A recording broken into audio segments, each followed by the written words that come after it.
Alright, this is the 2002 Jeep Grand Cherokee.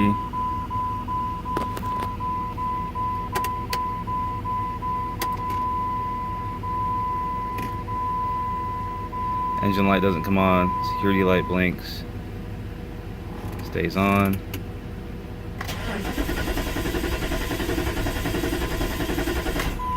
Nothing from the RPM gauge. So I definitely can't hear the fuel pump running. Now the engine light comes on. Let's see.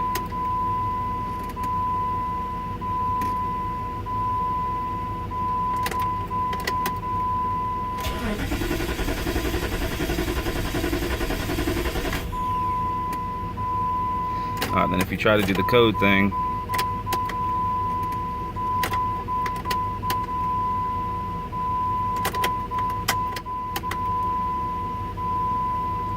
nothing's happening.